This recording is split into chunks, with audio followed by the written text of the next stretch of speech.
Today, we're going to be talking about everything I wish I knew before becoming a YouTuber. The first thing is to have a financial plan. YouTube just won't make money for the first few years. Like any business, it might fail. So you have to have a backup plan in how you're gonna make money. I see a lot of these videos being like, I wanna quit my 9-to-5 job and become a YouTuber. But honestly, I think that's the dumbest idea unless your channel's already taking off. I made a plan of like how I was gonna make money in 1 year, how much I was gonna make, how I was gonna make it. And I pitched it to my parents to see if they would allow me to drop out of school. I basically told them I'd freelance, make websites, consult Instagram brands, and make income by doing that. And I was able to dedicate time to YouTube because I had that source of income. Unless you have a lot of savings or a sugar daddy, I really do recommend to not depend on YouTube in the first 3 years. I remember my first 7 years of YouTube, I didn't make a single dollar because I was figuring out how to edit, how to pick, a niche. And if you, on top of all of that, add pressure of making money, it's gonna be overwhelming and you're gonna make yourself quit. And I find that's the reason why it's so hard to start a YouTube channel today, is because we're so focused on, looking at money and success because everyone else is making money. Like, the truth is, most creators that you're looking after don't make money from YouTube in the very beginning. Like, I don't give a fuck if they say they have a Rolls Royce. I know so many people that rent Lamborghinis and have this image of being wealthy, but in reality, that money's not from YouTube. And it's just a false perception of what the first beginnings of a creator journey looks like. The second thing that I wish I knew was to plan on making new friends, because you're gonna most likely lose your current ones. I know that's pretty harsh and Jade, that sounds really depressing. But the truth is, the people that you're friends with from kindergarten or high school or even college most likely won't support your goals and will go down a different path.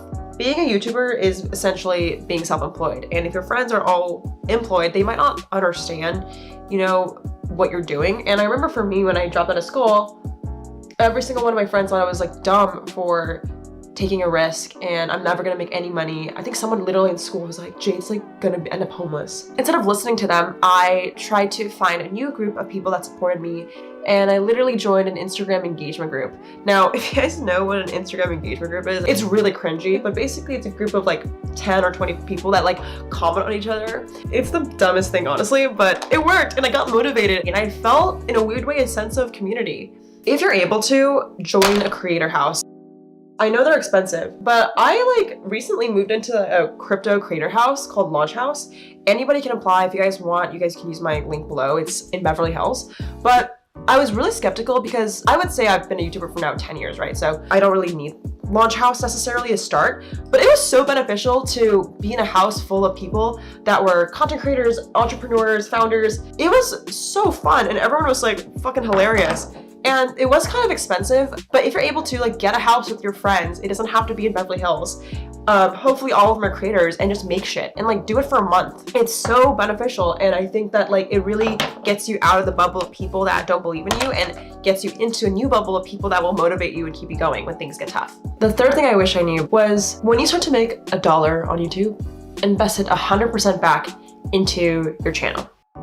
Don't buy designer shit. I know it's tempting, but I remember when I first got my first $100 check on YouTube, I reinvested it back into my channel and got an editor and used that money to pay her to edit videos, and I could make more content. Now, it's not gonna always return immediately. If you put $100 in, you're gonna get 10,000. Sometimes you put $100 in and then you lose $20 because you're going negative, and then you make $200, right? Sometimes it's not linear, but when you're a YouTuber, you really need to stop editing and work on ideas, concepts, producing more content.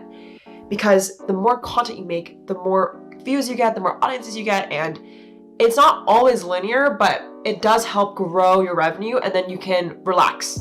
Now, of course, I'm a huge proponent of self-care. Get yourself that Louis V bag if that's your dream, but you need to get in a habit of reinvesting back, because it really trains you to spend on growing for the long term, not just the short term. My fourth thing I wish I knew was just take a fucking break. You need to be able to understand when it's a high season and you gotta grind it out, and when it's a low season and it's time to take a break. Because no fucking YouTuber or entrepreneur can grind 24/7. I don't care if you watch Gary Vee. Just kidding, we love Gary. It's just like, you need to know when to take a break.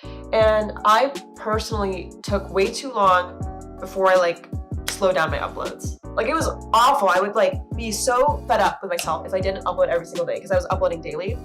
I know. And I think like it's really important to, at the same time, you know, invest all your money and be diligent.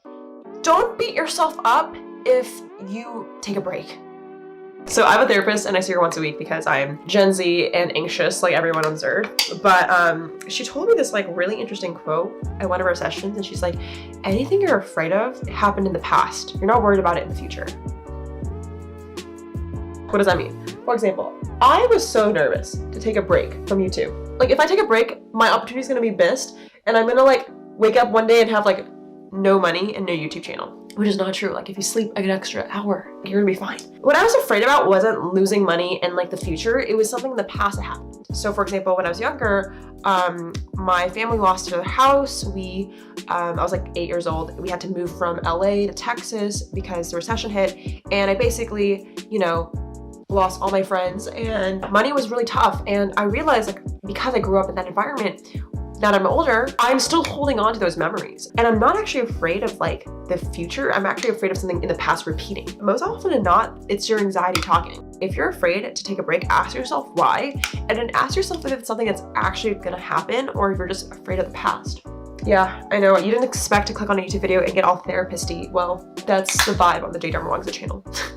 The next thing I wish I knew was to make 100 videos before judging yourself. Guys, I know it's so easy to like make a video, spend 10 hours editing it, filming it, uploading it, and then you're like, whoa, there's no views on it. If that's your 10th video, do not judge yourself and make another video. Because it's like, if you haven't made 100 YouTube videos on your channel, shut the fuck up. Because like, you really just want to get in a habit of like learning in the first few videos. Like, you don't want to think about optimizing. So that actually goes into the sponsor of today's video, and someone I work with dearly, vidIQ. vidIQ is the best tool for any creator to get started. vidIQ has a daily idea generation tool that basically generates daily YouTube ideas using powerful AI. And if you're someone that's struggling to get up to 100 videos and uploading, then use daily ideas. For example, I had no idea what to make this week, so I literally used daily ideas, was searching through some of the ideas. Some of them were bad, some of them were amazing, and I found one that was like, holy shit, I'm gonna make this video. And that's why this video title is what you see today. vidIQ has other tools as well, such as keyword research, so your titles get as many views as possible. It helps you compare thumbnails to make sure your videos stand out. So go check out vidIQ today and sign up using my link in the description. You guys know that I've worked with vidIQ for actually almost a year now. My face is on the website, so I truly stand by them, and you should check them out. Also, let me know if you guys like this chit chat, get ready with me video. I was like watching YouTuber Michelle Phan make this video recently of like her just doing makeup and talking about like anti-work, and I was like, oh my god, like this is so fun, I want to do the same. So let me know in the comments or give this video a thumbs up if you like the vibe.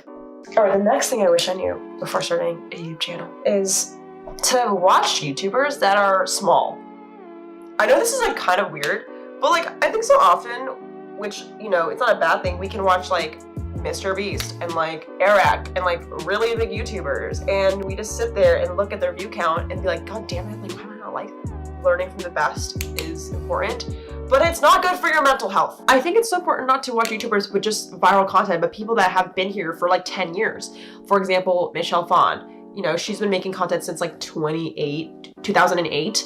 Her content strategy is just super interesting to me, and I watch her because I don't always want to watch the Mr. Beasts where they chase trends, and you know, that can get me in a loop of like not thinking long term.